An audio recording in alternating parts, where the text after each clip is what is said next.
За өнөөдөр бид нэгэн зэрэг хэд хэдэн баримтчгийн гүйцэтгэлийг хэлэлцэж байна. Эхнийх нь дийлэнх гишүүдийн яриад байгаа энэ Монгол улсыг 2021-ээс 2025 онд хөгжүүлэх 5 жилийн үндсэн чиглэлийн гүйцэтгэлийн тайлан. Зарим гишүүд улс төрчлөө барьлаа гэдэг ахын гэтэл Монгол ардын намл үнэлэхүй олонхоо ах үед Алсын хараа 2050 гэдэг баримтчгийг хүчтөрөн батлаа 5 жилийн үндсэн чиглэл гэдэг юм бодж олсон шүү дээ. Тэрийг л асууж байгаа. Тэгээ өмнөх нийгмээ санагалцсан юм урд хойр төсөө даган дуурайсан юм ойлгомжгүй. Уг нь манай улс засгийн газрын үйл ажиллагааны төлөвлөгөөгөө 4 жилээр батлаад явдаг. Энэ парламентч тэр сонгогдсон даруйдаа засгийн газрын 2024-өөс 2028 оны үйл ажиллагааны хөтөлбөрийг баталсан. Уг хөтөлбөрийн гүйцэтгэлийн тайлан бас орж ирж байна. Тэгээ нэг зүйл дээр гишүүдтэй санал нэг байна. Ийм олон давхарцсан баримтчиг, давхарцсан үнэлгээ, давхарцсан цаас хийлээгээр ажил сайжирдаг бол хамаа алгаа. 5 жилийн коммунист төлөвлөгөө батлаа гэд иргэдийн амьдрал сайжирдаг бол бас хамаа алгаа. Гэтэл хангалттай сайхан эргэцсэн зүйл нэг ч алга бүгд л үр дүн муутай тодорхой үр дүнд хүрээгүй гэсэн дүгнэлттэй байна.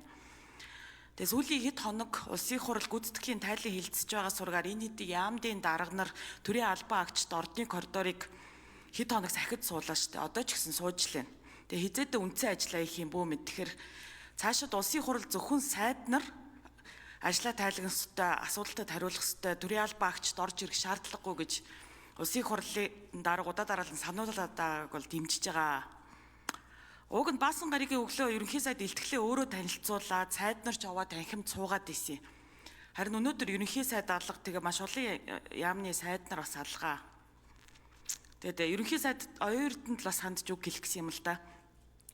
Тэгээ ерөнхий сайд оюун эрдэнэ бол Монгол улсын түүхэнд хамгийн удаан ерөнхий сайдаар ажиллаж байгаа хүн. 5 дахь жилдээ ажиллаж байна. Ардчилсан үндсэн хууль батлагдсанаас хойш ингэж удаан ажилласан ерөнхий сайд байхгүй. Гэтэл энэ хугацаанд дах засгийн газрын ажлын үнэлгээ 66% таа гарсан байна штэ. Тэгээ 66% гэдэг чинь F үнэлгээ мөн бидтэй. Оюун эрдэнэ ерөнхий сайд гүйцэтгэлээ тайлгансан илтгэлтэй ковидыг ялсан гэж ярьчих шиг болсон.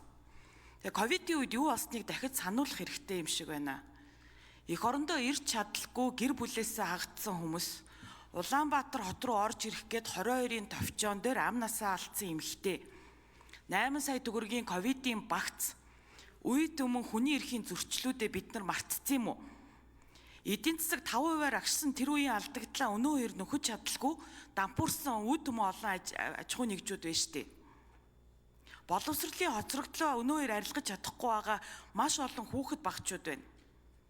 Тэгээ энэ хугацаанд юмны үн хэд дахин нэмэгдсэн, иргэд өдөр тутам үнийн өсөлтөд дарлуулж байгаа. Тэгээ ковидоос хойш нүүрсний экспорт өссөн учраас нэг хүнд ноогдох дотоодын нийт бүтээгдэхүүн нэмэгдсэн гэж харагдаад байгаа боловч иргэд үнийн өсөлт ханшийн өсөлтөд дарлуулсан хിവэр л байгаа штэ. Гэтэл төсөв данхайсан хിവэр, төрн мөнгөөр туйлсан хിവэр оюун эрдэнэ ерөнхий сайдаар ажиллах хугацаанд 100 гаруй их найт төгрөгийн улсын төсвийг захиран зарцуулсан. Тэгтэл аудитын байгууллагаас 5 жилийн үндсэн чиглэлд тусгагдсан 21.7 их найт төгрөгийн зарцуулалт нийгэмд ямар ч эерэг өөрчлөлт бий авчираагүй гэсэн дүгнэлт хийсэн байна. Өөрөөр хэлбэл 21.7 их найт төгрөгийг тодорхой үр дүнгүй зүйл зарцуулсан байна гэсэн үг.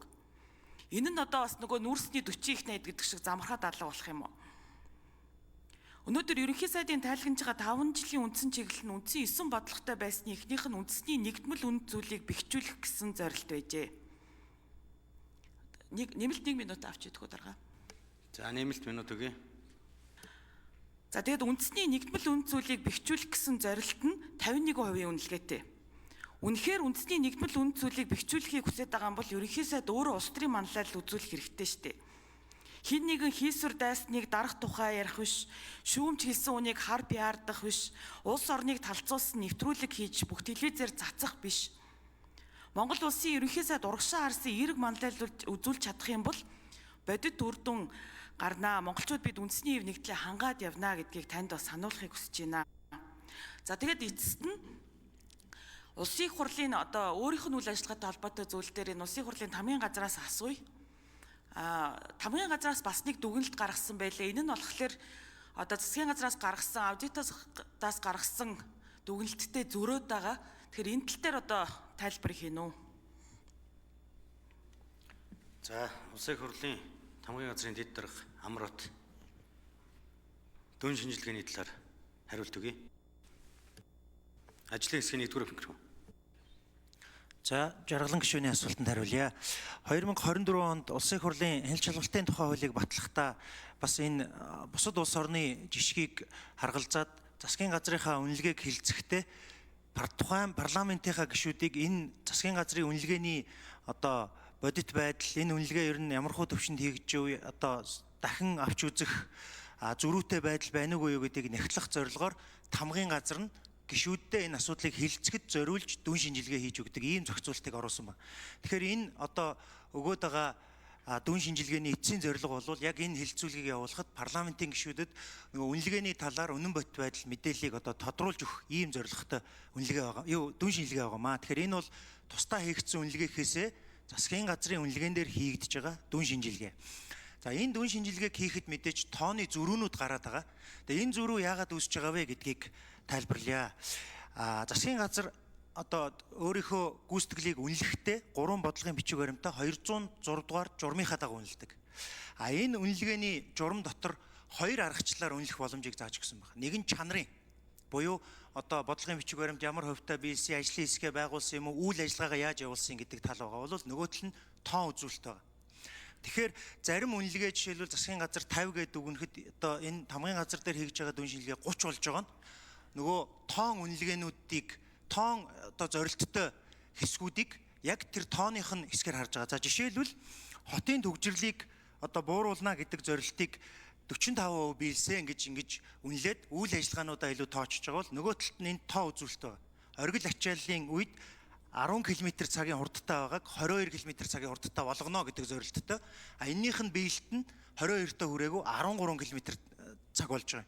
Инхээр нөгөө 45% маань үр дүнгийн хувьд буураад 20 гэж үнэлэх үндсэл нь энд гарч ирж байгаа. Тэгэхээр яг засгийн газар өөрийнхөө тавьсан зорилт тэрэнд байгаа энэ одоо тоон үзүүлэлттэй хүрсэн эсхийгээ зөв үнэлсэн байна уугүй юу гэдэг дээр хийж байгаа дүн шинжилгээ юм байгаамаа. Энэ маань өөрөө одоо гишүүдийг яг энэ асуудлыг хэлцэхэд илүү үнэн бот мэдээлэлээр хангах ийм зорилготой үнэлгээ юм аа гэдгийг тодтогч хэлье. Хариулж дуслаа, баярлалаа.